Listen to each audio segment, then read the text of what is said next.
Hi again! Thanks so much if you watched my previous video on Jim and Pam from The Office. If you haven't seen The Office, like I said in my other video, please go and watch it. It's a great show, and if you want to check out my video afterwards, I would really appreciate it. If anybody is new to this channel, video, whatever it is I'm doing here, I'll give you a brief description about what's going on. I've always been fascinated with depictions of romance and passion on screen. I've grown up watching Bollywood movies and have had a few experiences in my life that don't exactly line up with the passionate shows of affection I've seen on screen. For this reason, I decided to pursue this thread. Some of these scenes that have been so romantic and passionate in my life or in cinema history in general don't really make sense in the real world. I hope anybody watching this doesn't take this as a everything needs to be PC or social justice warrior type thing.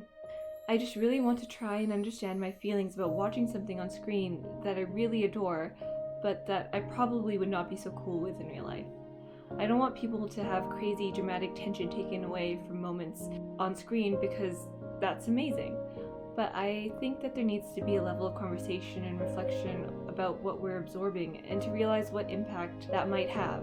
And I think that's the goal of media anyway, just to help us deepen our discussions and think about how we would react in our own lives, even if it doesn't match what we see on screen. So, heavy spoilers for A Streetcar Named Desire. I'm going to be talking about Stanley and Stella. Now, A Streetcar Named Desire is based on a 1947 play by Tennessee Williams, one which I have not read. I have, however, watched the 1951 movie, including the commentary, more times than I'd like to admit, particularly through my teen years. Side note, there's also a 1996 version with Jessica Lange, Diane Lane, and Alec Baldwin. It was a thing that existed. Honestly, I couldn't get through it, but props for the attempt to reinterpret a classic. Anyway, the 1951 version. Yeah, I love it. Not loved, present tense, love it. I burned through a few Tennessee Williams adaptations since the first one, and I have to say, regardless of the quality of the film adaptation of his work, insane tension of every single type seems to have been his speciality, and it's executed to perfection in Elia Kazan's 1951 film. Seriously, Vivien Leigh as Blanche Dubois, Marlon Brando as Stanley Kowalski, Kim Hunter as Stella Kowalski, and Carl Madden as Harold Mitch Mitchell were a dream cast. While Brandon, Hunter, Madden, and Kazan had worked together in 1947 to bring this play to life on Broadway, the intensity of Leigh, who played Blanche on stage in London prior to the filming of the movie, is pitched just right. It makes the whole movie feel like a rubber band continually being stretched and on the verge of snapping. The film is riddled with passionate moments of this is not okay, but oh my goodness, the freaking drama and the electricity is so good. Now let's talk about the scene in question. This scene was passionate for so many reasons. As a teen, it was one of the most powerful and, in all honesty, raw, non-explicit displays of adult passion that I had ever seen on screen. And I had grown up watching Bollywood movies, where they did everything but kiss or portray sex to draw out erotic tension. But why? Why did I want this so badly? Why was I holding my breath, dying for Stella to climb down those stairs? Stanley was not a nice man, and Stella didn't deserve to be treated how he treated her. But still, that scene was so romantic, right?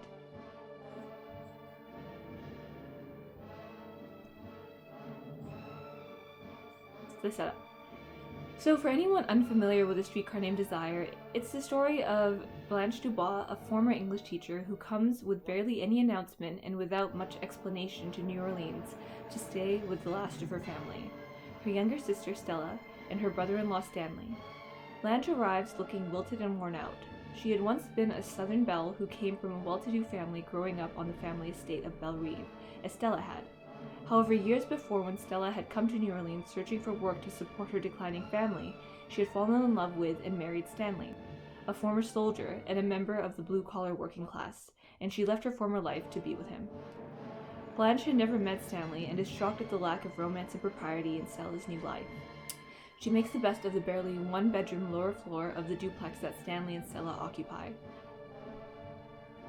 She scorns the way Stanley mocks her Southern belle mannerisms and luxuries, and makes mildly veiled mentions of the difference in class between her family and Stanley. Clearly, something has happened that has caused the loss of Belle Reve, and that has pushed Blanche to flee to her sister's home as a last resort. There is obviously a lot of love between the two women, but there seems to be some resentment as well. Blanche is quick to feel judged and defensive, as she felt that she was left to pick up the pieces and take on responsibility for the household when Stella left with Stanley. Stella, though loving with Blanche and playing along with Blanche's whims, also seems to prickle under the scrutiny of Blanche's observations. She speaks of how much she loves Stanley, how much she depends on him emotionally, and how she goes crazy without him when he goes away for work. Stanley, meanwhile, makes no effort to hide his disdain of Blanche and his resentment over her and Stella's privileged upbringing. On her first day in the house, he goes through Blanche's trunk while she is in the bathroom.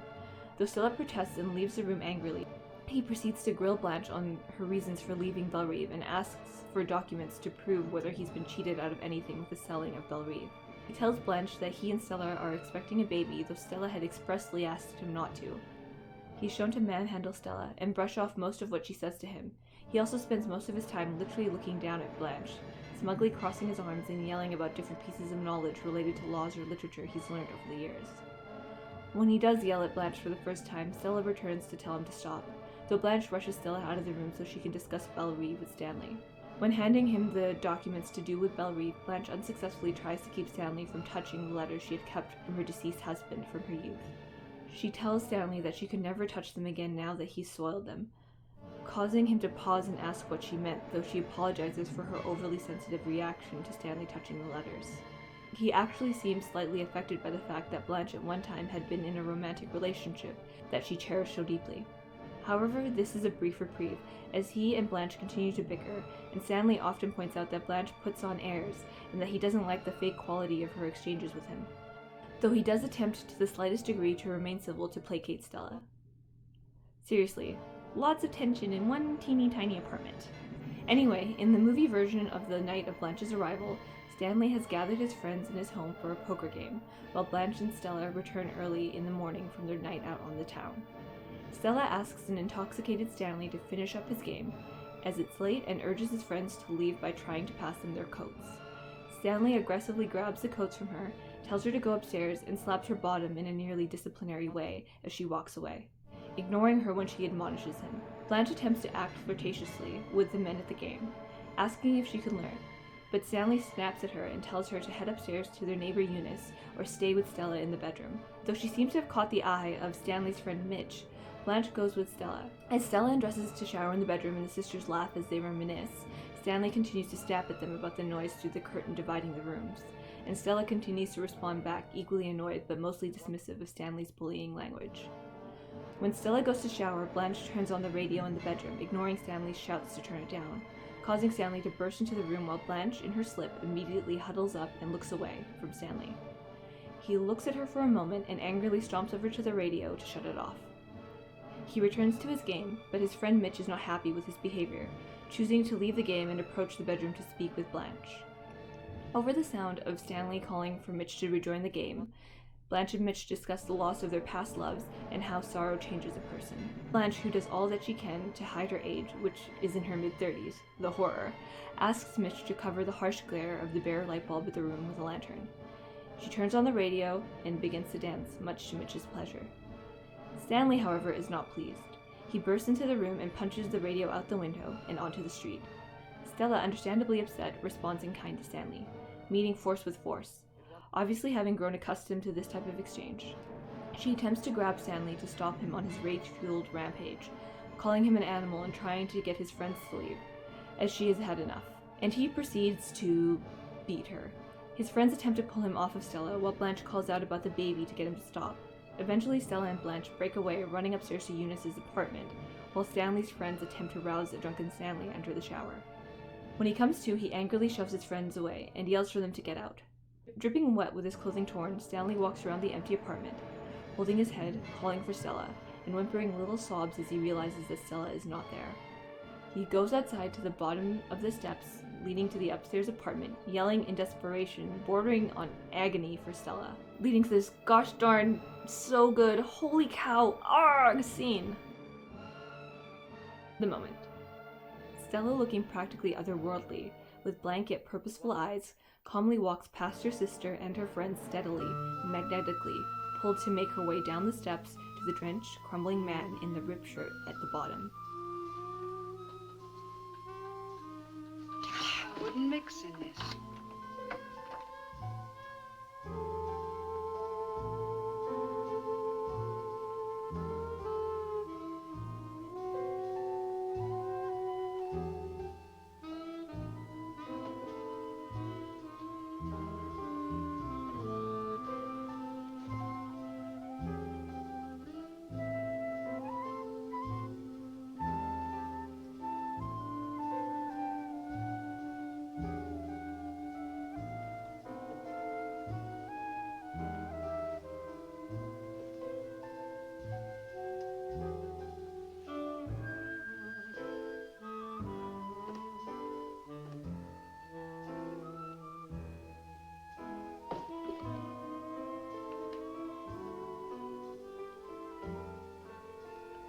As she approaches him, he sobs, holding his head, pathetically pulling at his torn shirt to show his state, falling to his knees, wrapping his arms around her hips and burying his face against her stomach when she reaches him. She envelops him, raking her fingers over his exposed back as he kisses up her body. Eventually, she returns his kisses as he weepingly pleads, "Don't ever leave me, baby." He lifts her, carrying her back to their home, where they sleep together. So, why isn't this romantic? Okay, for one thing, Stanley straight up abused Stella emotionally and physically literally moments before. Leaving aside that she's another human and should not be treated abusively under any circumstances, she's also pregnant, which Stanley is more than aware of. He treated her with nothing but dismissal and disrespect in all of their exchanges up to that point. The fact that the upstairs neighbor and Stanley's friends seemed unsurprised by the whole interaction, and that Stanley immediately knew where to find Stella, showed that this type of behavior from Stanley towards Stella was not uncommon. Even as he yells for her, he refers to her as "my girl," and seems to consider her property rather than a person, something that should rightfully belong to him and is in danger of being stolen or lost.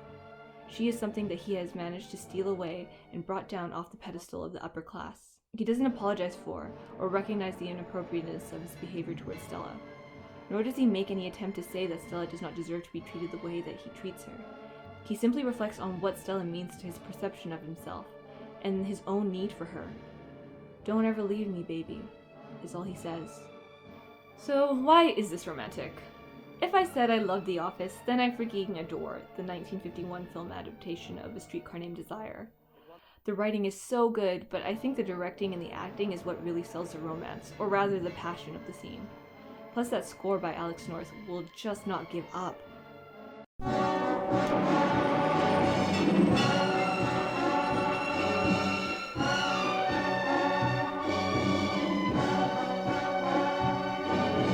So raw, bluesy, and desperate sounding. Context is everything, and in this, Stanley is everything that is animalistic, dark, passionately raw, and a force of nature.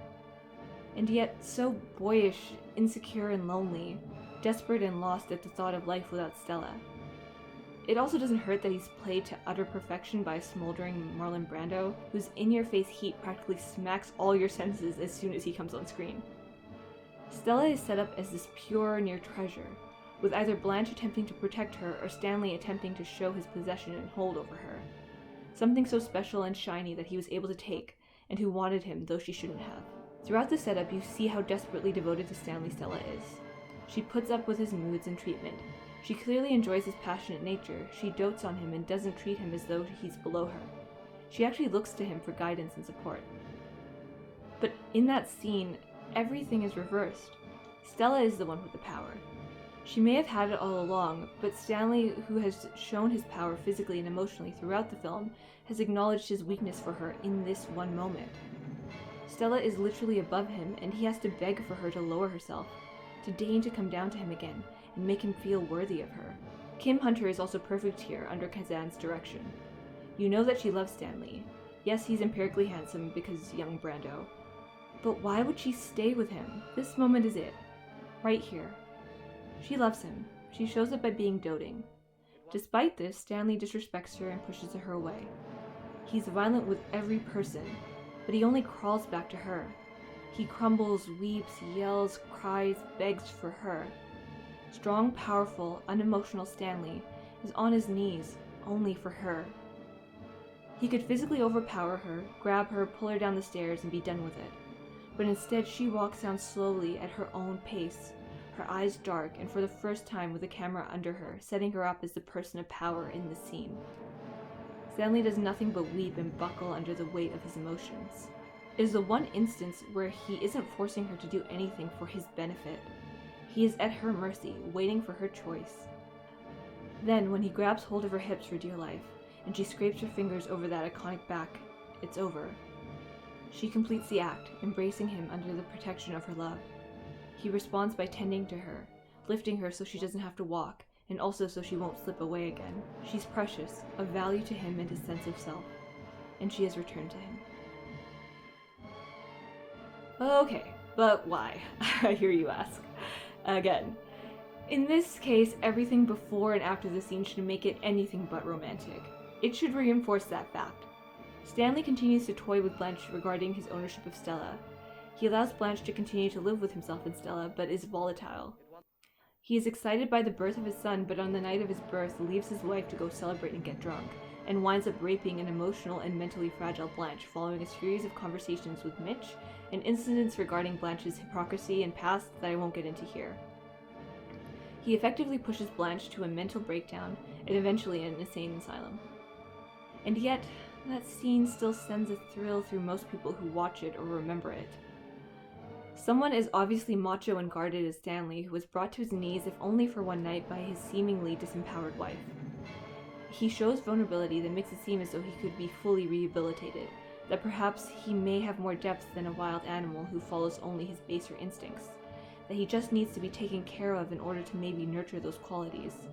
Bits of this are teased, such as when he pouts with Stella, or when he recognizes the importance of Blanche's letters. Plus, he's so intensely passionate. The force of that can be understandably overwhelming and addictive. The morning following the staircase scene, Stella talks to a scandalized Blanche about how Stanley's favor and aggressiveness in moments of passion cause her to grow excited. That someone could want her so much and so badly that they forget themselves and anyone else. It makes the violence worth it. It's the exchange. He behaves horribly towards her, repents, treats her like his version of a queen for a few days, a week, a month maybe, then the cycle begins again. Toxic love, known as something called the cycle of abuse. At the time of the film's release, due to the Hays Code, they couldn't have the movie end the way the play did, with Stanley kneeling on the ground next to Stella and their baby as he tries to push his hand through her blouse, though she's weeping as she's watching her sister being taken away to an insane asylum. But the movie had to end with the antagonist being punished. I love the way they did it here, though. They have Stella take her baby and run upstairs, vowing never to return to Stanley after Blanche has been taken away, and finally ending with Stanley yelling Stella's name again. It's perfect because yes, Stanley gets punished, but you as the viewer know that this is likely not how the story ends. You've seen this play out before, just like the upstairs neighbor, just like Stanley's friends, just like Blanche. You know better now. I think on that note, this scene is going to be a fictional, nope, not romantic, but the passion is off the scales and let's just watch it again real quick. And the nonfiction, definitely no. Stella's sense of worth has become so twisted that she accepts what little Stanley gives her in terms of respect, just to experience some of his love. This is a tragedy, not a romance.